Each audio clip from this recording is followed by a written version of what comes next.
So now let me tell you a little bit about my dyspraxia diagnosis. So I was diagnosed at university, and this is when I was doing my first degree. And I was assessed by an educational psychologist. Now, one of the issues presented in my report was processing information. So let's focus on that specific element, processing information. And to understand this, let me break it down in layman terms and give a light-hearted example. So when people say disrespectful things to me, it takes me about 24 hours to process the disrespectful intention. And this has created some issues because it's harder to challenge someone retrospectively than in the moment. Think about that. It is harder to challenge someone retrospectively than in the moment.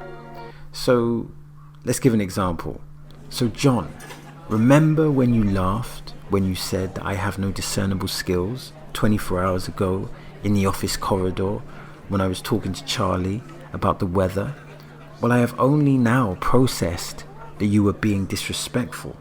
So as you can see, this processing issue can hinder social interactions because I should have told him to then as opposed to now, 24 hours later. Anyway, processing is an important part of human evolution. Let me explain, bear with me. Because processing a situation can be seen as understanding information.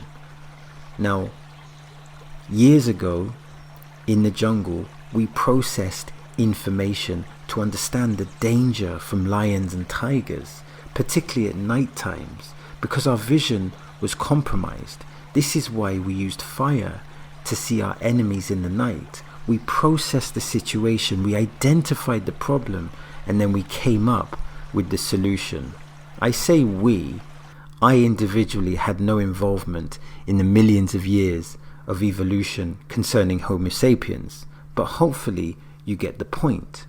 Anyway, my dyspraxia diagnosis, it was a label, but the specific report was an insight from an educational psychologist.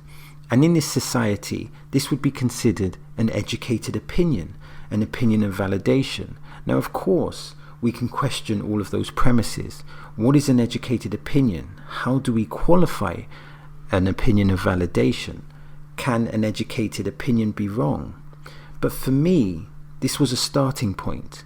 And that starting point was to understand myself on a deeper level, to see my shadows. And of course, I mean that in a metaphorical context. So, in exploring dyspraxia, one of the questions I had was, what are the benefits of dyspraxia, or are there any benefits of dyspraxia? And in my book, I feel that one of the benefits of dyspraxia is creativity.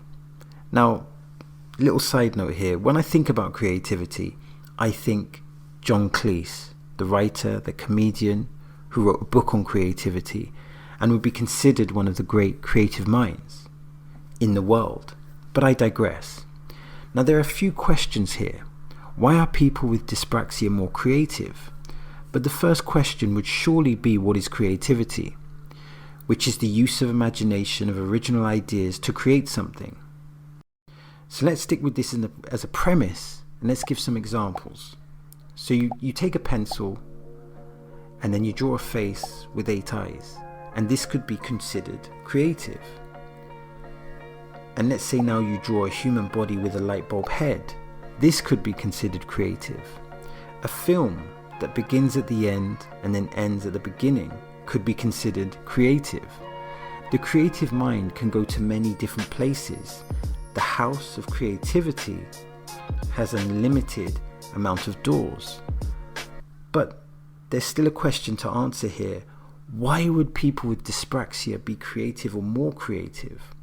Well, as individuals, we are all unique. Robert Greene, the author of 48 Laws of Power, Mastery, and the Laws of Human Nature, states that we all have a unique set of DNA. So I feel that dyspraxia adds another level of uniqueness to our uniqueness, meaning we are unique because of our DNA, and dyspraxia adds another level of uniqueness, and this deepens our creativity. or potentially deepens our creativity. So in this sense, we are naturally divergent in our ways of thinking. Creativity is a way of life to us as opposed to a skill that we learn. And I think it's important. I think it's extremely important to embrace this. One of my favorite quotes is the following. Quote, "The desire to create is one of the deepest yearnings of the human soul." End of quote. What a beautiful expression of the joy of creativity.